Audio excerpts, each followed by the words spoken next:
Hey, I'd like to welcome you to another episode of Mission Matters. My name is Adam Torres, and if you'd like to apply to be a guest on the show, just head on over to missionmatters.com and click on Be Our Guest to apply. All right, today I have Tyson Koska on the line, and he is founder and CEO of OnTrajectory.com. Tyson, welcome to the show. Hey, so happy to be here. Thanks, Adam. All right, Tyson. So excited to get into today's topic, how a clear financial plan can bring peace of mind. Lots of business owners, entrepreneurs, and executives listen to this show because they're looking for tips and things to help them on their financial path and journey. So great to have you on. And we'll start this episode the way that we start them all with our Mission Matters Minute. So Tyson, we at Mission Matters amplify stories for entrepreneurs, executives, and experts. That's our mission. Tyson, what mission matters to you? You might think that since I have a business which is all about financial modeling, personal finance, long-term projections, you might think that I'm,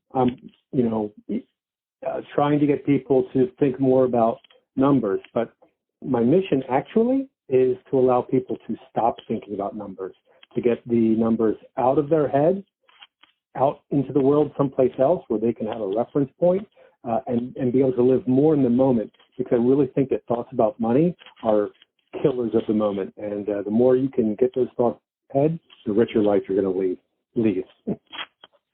That's awesome. Love having mission-based entrepreneurs and executives on the line to share why they do what they do, how they do it, and how we can all benefit. So this is great. So maybe just to get us started, tell us a little bit about OnTrajectory.com. Right. OnTrajectory is a truly personal finance planning tool. And when I say truly, what I mean is it brings the personal into personal finance. You don't need to be a planner. You don't need to be a professional to use our software. That being said, we do have professional coaches, professional financial planners that use our software for their clients. But our mission is really about regular people being able to create a 30, 40, 50-year plan that actually reflects their life, their aspirations, the potential what-ifs of their lives. Do I want to take 6 months off and travel Europe? Or can my wife take off 6 months when the baby's born? Or, what sort of funding can I help my kids with when they finally go to college? These kinds of questions are super important. They make big differences to your long-term financial well-being. But there's really not software out there that lets you get that into the weeds on your own personal financial life. That's awesome. Going into this idea of numbers, so this is a definite theme, and one of the things that I like you mentioned, especially in your mission statement, was that your idea isn't to get people concentrated on the numbers, it's to make it a little bit easier, user-friendly, so that they can live their lives, as you mentioned, and really enjoy, the fruits and labors of their work. Why do you think people are so intimidated by just personal finance and the numbers side of things in general? Why do you think that is? Yeah, it's really an interesting question because there have been studies, and 73% of people say that money stress is the leading stress in their lives. That's a lot of people. So in my mind, that must mean it's way beyond, I don't have enough income. It wouldn't be the number one stress in so many people's lives if that was the real problem. So I think honestly, for me, I think it comes down to, in one way, misaligning what people value in life versus what society is telling them they should value, comparing ourselves to others. But ultimately, it comes down to not knowing. And when I say not knowing, I mean not knowing the terms and the acronyms, not knowing if they can trust the system. And sometimes it just means not wanting to know because there's hope in not knowing. You can think, it's going to work all out okay if I just don't look down and see what the answer is. And so let's say when somebody finally makes that commitment to maybe start dipping their toe in the water, let's say, and just, trying to maybe change those habits up slightly to allow themselves to get a better grasp. Like, where do you think people start? Because obviously any habit or any kind of change, it takes a little bit of time. It takes obviously some intent. Like, what's a like low hanging fruit or something that people can just start with to start thinking about how they'll make some changes? My recommendation is always to, and not in a granular way. There's plenty of budgeting apps and figure out your expenses and how much do I spend on beer every month. I mean, that's not what I'm saying. But just to truly understand what you are spending is really, really important. And it's not hard to figure out. A lot of people are like, well, I don't want to go through my bank statements. I don't want my credit card statements. But figuring out what you spend is not hard. All you have to do is think about, okay, what do I make? And, what do I make after taxes? And then how much do I save? And whatever the difference between those two numbers is, that's what you're spending. And so, coming to grips with a baseline number of where your spending is really important. And then, thinking about ways to I hate using the term budget. I'd rather use something like spending plan, because a budget means saying no to yourself, whereas a spending plan means, hey, I'm intentionally going to be spending my money on these things because I think they have value. Taking a look at that, and something I always tell people that they should do, and none of this is very complicated, is try a no-spend month. So, figure out what you want to spend your money on. You gotta have enjoyable stuff. You can't be all, you can't be frugal all the time. So, come up with a plan, but then have a no-spend month where you literally don't buy any clothes that month. You don't spend any money on gadgets. You don't spend any money on prepared food whatsoever. And I mean, that includes like McDonald's, right? Just do a no-spend month where you only spend on the necessities for you and your family. Now, 30 days doesn't seem like a long time. It is hard.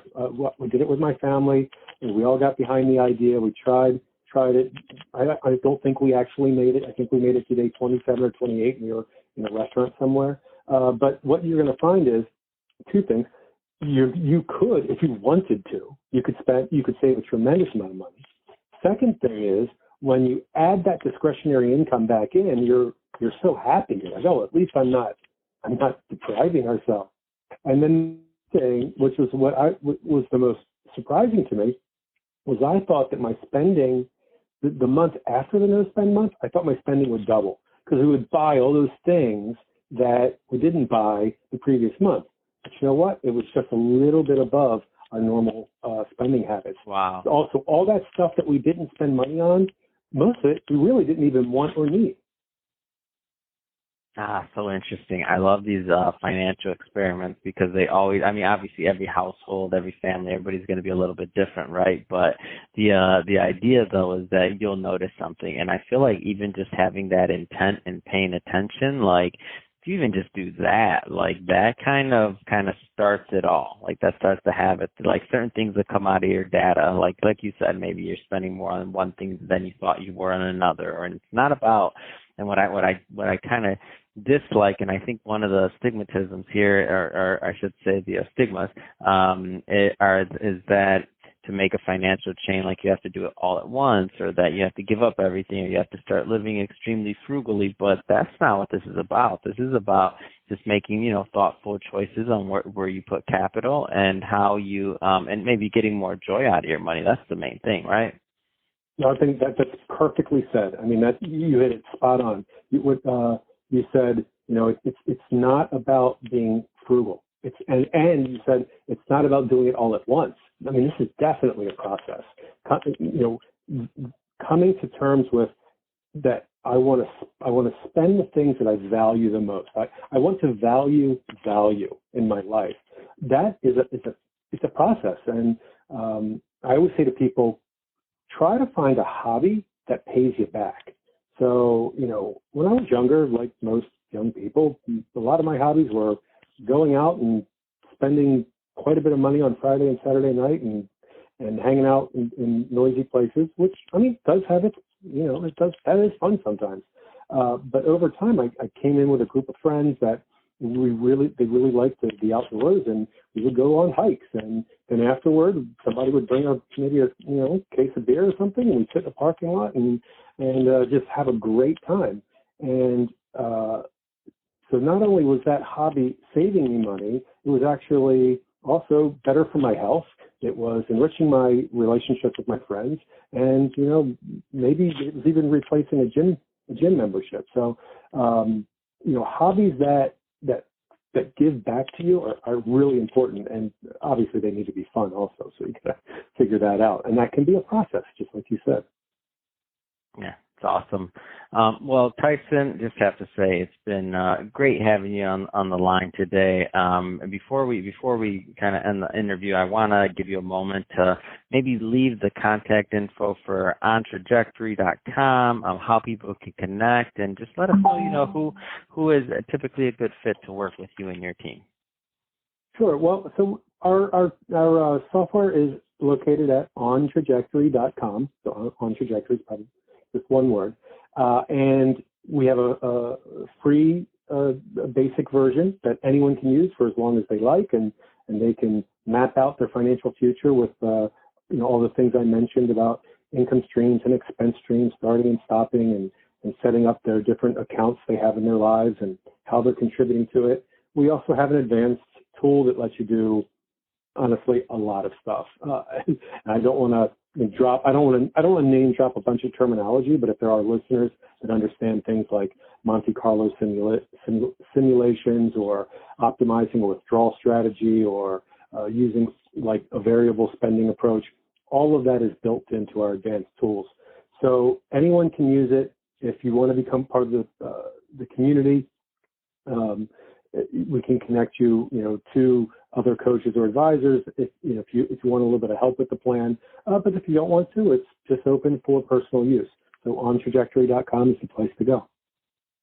Wonderful. And we'll put all that information in the show notes so that individuals that want to learn more can just click on the link and head right on over. And speaking of the audience, if this is your first time tuning into or engaging with a Mission Matters episode or the platform in general, we're all about bringing on and showcasing entrepreneurs and executives that really have something to share with the world that they're working on. If that's the type of information and content that you're into, if you want to be excited, motivated, and also educated, then we welcome you to hit that subscribe button, because we have many more mission-based individuals coming up on the line, and we don't want you to miss a thing. And Tyson, it really has been a pleasure. Thanks again for coming on the show.